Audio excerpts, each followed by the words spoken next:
We can be persuaded that we need antidepressants in the way that we can be persuaded we need Levi jeans.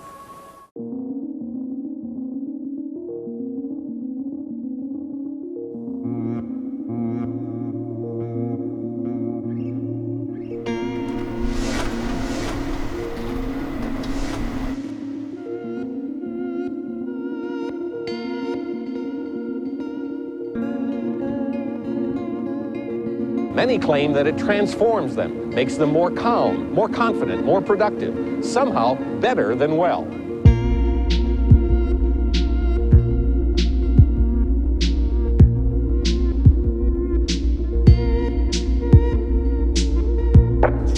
Here we go.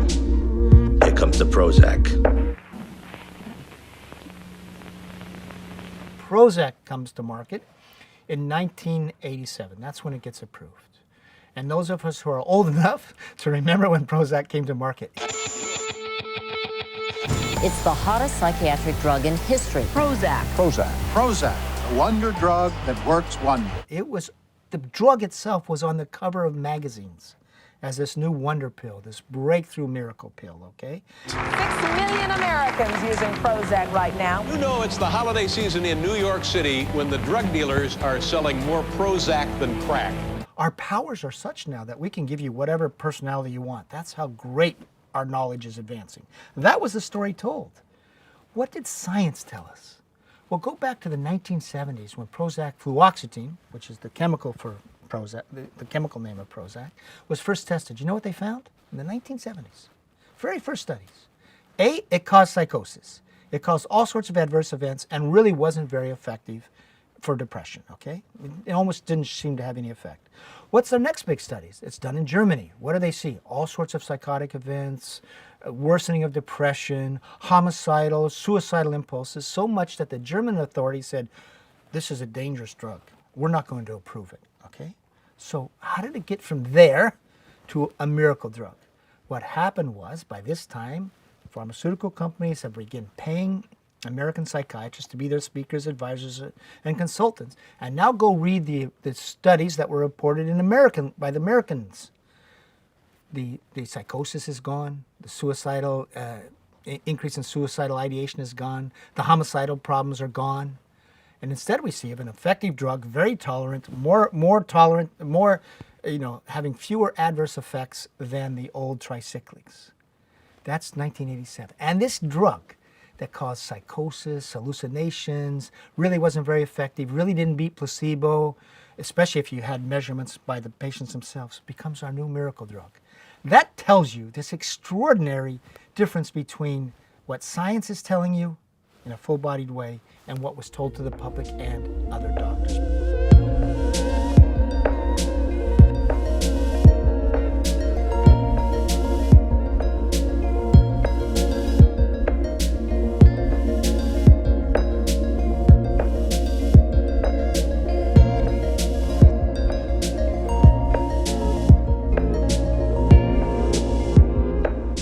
In the early 1990s, I became the first psychiatrist to speak and write extensively about violence and suicide caused by the newer antidepressants, beginning with Prozac, later going on to Paxil, Zoloft, Celexa, and other drugs. I also, as a result of that early research, became the scientific expert for more than 100, I think it was like 170 cases that were combined by a court to provide the opportunity for one person to research the data and look into the company files for all of the suits. And I was chosen to be that one medical expert.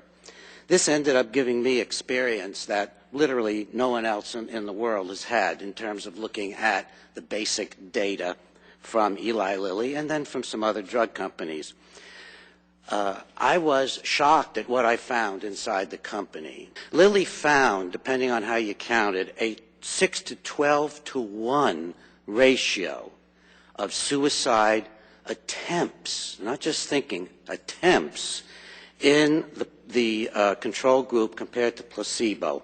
Lilly never made it public. They never made it available to the FDA.